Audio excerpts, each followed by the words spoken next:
खुला, देख के तोला दिल हो गए फुला फुला खुला। टन्ना टन्ने टूरी तोरी चाल निराला, गाँव के छोरा हो गए मत वाला। टन्ना टन्ने टूरी तोरी बाल खुला खुला, मैया के रंग माँ दिल रंगा रंगा।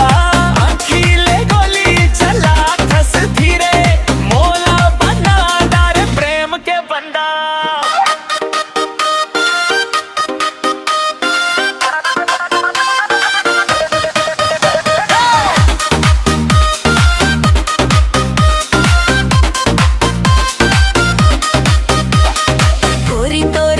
चांद जाई से चमके, गली मां निकले तो सब मन थमके। लाली गुलाबी तोर गाल मसज थे, देखत ही देखत दिल मोर धर के। मोबाइल मत तो तोर फोटो ला देखब, रात भर सपना में तोला लेखब।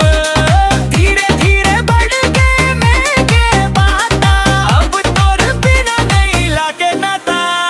अरे टन्ना टन्ने टूरी तोरी बाल खुला खुला, देख के तोला दिल हो गए फुला खुला फुला।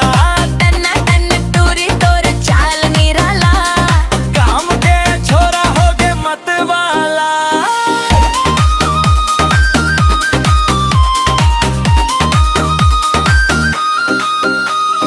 बरसत पानी में भीजे ओढ़नी, दिल में उठत पायल के रागनी। झुलमुख नखन पायल भेज और पीछे घूमे मोर जवानी रे।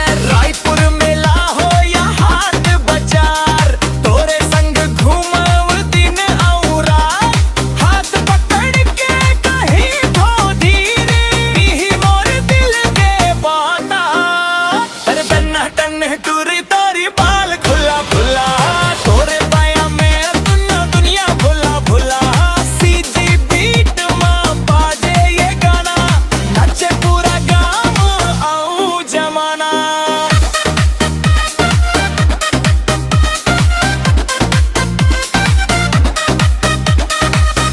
टन्ने टूरी तोरी बाल खुला खुला,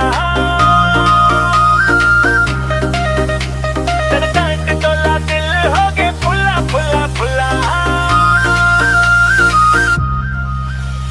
अरे टन्ना टन्ने टूरी तोरी बाल खुला खुला।